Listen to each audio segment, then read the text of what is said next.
حضرت موسیٰ علیہ السلام کا زمانہ مبارکہ ہے، ایک شخص نے اپنے کزن کو، اپنے چچا کے بیٹے کو، چچا زاد کو قتل کر دیا اور خود ہی اس کا مدعی بن کے حضرت موسیٰ کے پاس آیا کہ بتائیے جناب میرے اس بھائی کو کس نے قتل کیا ہے؟ حضرت موسیٰ نے ایک سادی سی بات کی، کیا فرمایا؟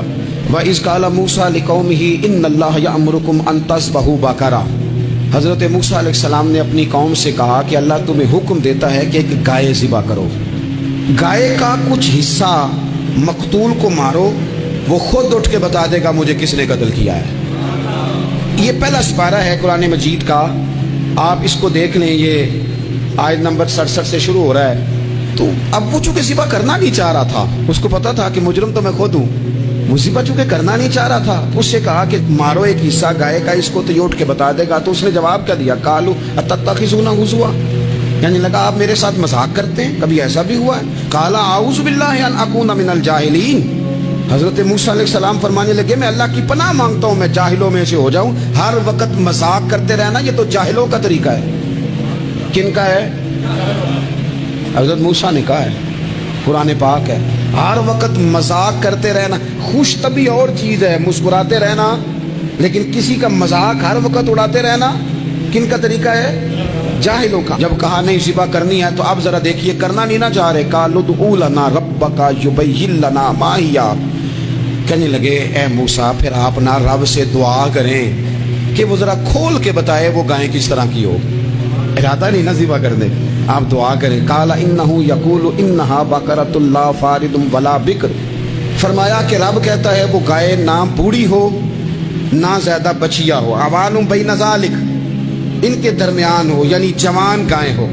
فافعلوا ما تؤمرون، کرو جس کا تمہیں حکم دیا جا رہا ہے۔ قالوا ادع لنا ربک یبین لنا ما لونھا، لو اگلی بات سن لو، کہنے لگے آپ دعا کریں رب سے کہ وہ کھول کے بتائے اس کا رنگ کس طرح کا ہو، رنگ بتائیں کس طرح کا ہو۔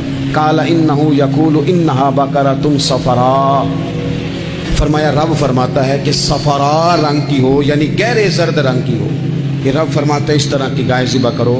فاقع لونھا تسر الناظرین، اور جب کوئی اسے دیکھے تو اسے اچھا بھی لگے، آنکھوں کو اچھی لگے وہ گائے، اس طرح کی گائیں ذبح کرو۔ لو اتنی باتیں بتا دی۔ قالوا ادع لنا ربک یبین لنا ما ہی، کہنے لگے نہیں آپ پھر دعا کریں اللہ ذرا کھول کے بتائے گائیں کس طرح کی ہو۔ ان البقرہ تشابہ علینا، ہمیں ذرا گائیں پر شبہ پڑ گیا ہے کس طرح کی ذبح کرنی چاہیے۔ وَإِنَّا انشاءاللہ لمہتدون، اگر اللہ نے چاہا تو ضرور ہم ہدایت پا جائیں گے۔ پھر اللہ تعالیٰ نے فرمایا کہ قال انہ یقول انہا بقرۃ لا ذلول تثیر الارض، گائیں اس طرح کی ہو کہ وہ کبھی کھیتی میں نہ چلائی گئی ہو، یعنی اس کو کبھی کام نہ اس سے لیا گیا ہو۔ بیل کو لوگ لگاتے تھے نا، جو کام آج ٹریکٹر سے لیا جاتا ہے وہ گائے بیل سے لیا جاتا تھا، تو وہ کھیتی باڑی کے کام نہ اس کو لگایا گیا ہو، ولا تسقی الحرث، اور نہ اس سے پانی نکالا گیا ہو، نہ کھیت چلانے ہل چلانے میں لگائی گئی ہو، اور وہ جو کنواں ہوتا تھا جس کے گرد گائیں گھومتی تھی، تو کہا وہ بھی کام اس نے نہ کیا ہو گائے نے۔ مسلمۃ لا شیۃ فیہا، وہ ہر عیب سے پاک ہونی چاہیے۔ قالوا الآن جئت بالحق، اب کہنے لگے اب آپ صحیح بات لے کے آئیں، اب سوال ختم ہو گئے نا، کہنے لگے اب آپ بات